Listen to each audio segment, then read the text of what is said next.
Kejadian ini bermula saat saya bekerja di sebuah perusahaan terkemuka pada 2014 silam. Saat itu saya bekerja sebagai sekretaris junior, tetapi setahun kemudian diangkat menjadi sekretaris utama karena yang sebelumnya terdiagnosa kanker dan harus meninggalkan perusahaan.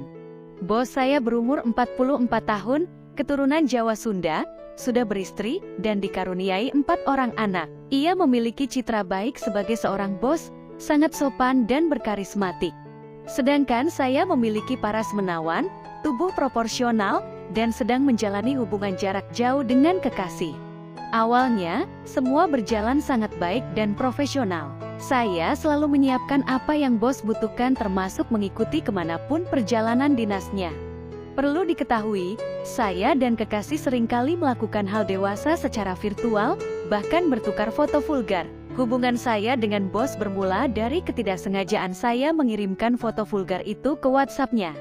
Saat itu belum ada fitur hapus pesan ke semua.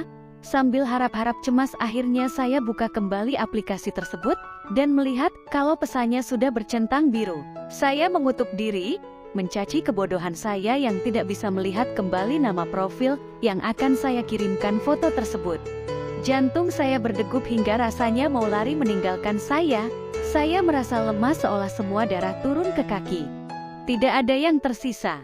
Saya menghela napas panjang dan mengumpulkan keberanian untuk mengirimkan pesan, "Maaf salah kirim, balasku seadanya." Tak lama pesan itu pun centang biru yang berarti dia belum menutup profil WhatsApp saya. Dia tidak membalas pesan saya. Saya semakin panik dan tidak tahu harus menaruh muka di mana saat bertemu dengannya besok. Esoknya, saya memutuskan untuk berangkat lebih pagi. Semalaman saya tidak bisa tidur, cemas harus berkata apa saat bertemu dengannya. Terlebih belum lama saya diangkat menjadi sekretaris utama. Bagaimana kalau saya dikeluarkan karena perilaku saya yang kurang baik? Mau ditaruh di mana muka saya? Pikiranku berkecamuk. Sepertinya wajah saya hari ini tidak karuan. Kantung mata saya pastilah hitam karena tidak tidur semalaman suntuk. Selama perjalanan jantung saya berdegup sangat kencang. Mungkin jika ada orang yang berdiri di sebelah saya, mereka akan dengar betapa kencang suaranya. Sesampainya di parkiran kantor, keringat dingin mulai membasahi kening. Perut saya tiba-tiba mulas menahan gugup. Saya memasuki lobi kantor dan bergegas ke ruangan bos. Tetapi sebelum itu saya putuskan untuk pergi ke kamar mandi. Melihat bagaimana kondisi wajah saya, dan terutama mengumpulkan segala niat juga keberanian, untuk meminta maaf, atas kebodohan saya. Saya melihat diri saya di cermin kamar mandi, buruk, gerutuku. Saya membuka keran dan membasuh wajah dengan air dingin, luntur semua make up, terlihatlah wajah saya yang sesungguhnya. Kantung mata hitam, bibir pucat, kulit kering. Saya menghela napas dan membuka tas untuk mengeluarkan pouch make up. Hitung-hitung mencari kesibukan agar tidak terlalu gugup. Di tengah memakai foundation, saya melihat jam, masih ada waktu untuk mengumpulkan keberanian sebelum akhirnya dia datang, gumamku. Selesai make up, saya kembali menatap pantulan diri di cermin. Sebenarnya saya tidak jelek kok, hanya saja malu karena salah kirim foto itu, kataku dalam hati. Setelah cukup berias, saya keluar dan duduk di meja dekat ruangannya. Berulang kali saya melirik jam tangan untuk melihat berapa lama lagi ia akan datang.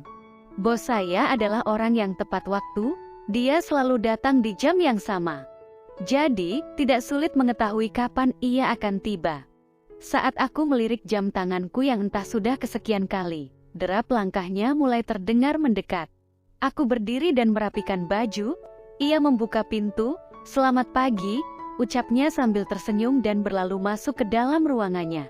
Saya hanya tersenyum dan menjawab sapaannya seperti biasa. Hari ini aku harus minta maaf, niatku. Selama 1 hari itu, ia terlihat biasa sekali, tidak menginstruksikan hal aneh. Benar-benar respek saya dengannya. Berulang kali saya mengintip ke dalam ruangan untuk meminta maaf, tapi kata itu sepertinya susah kali terlontar dari bibir saya. 1 hari hampir terlewati. Ketika ia keluar dari ruangan dan berhenti di depan meja saya, ia bertanya, "Kamu pulang jam berapa?" Tanyanya, "Sebentar lagi akan pulang, Pak." Jawabku, "Bisa temani saya minum kopi?" Tanyanya. Mendengar ajakannya itu, Saya berpikir bahwa inilah saat yang tepat untuk saya meminta maaf. Saya menyetujui ajakan itu. Kami turun dan masuk ke salah satu kedai kopi yang berada di lobi. Saat tiba di kedai dan sudah memesan kopi, saya membuka obrolan tentang insiden salah kirim pesan itu. Belum selesai bercerita ia sudah menyela pembicaraan saya.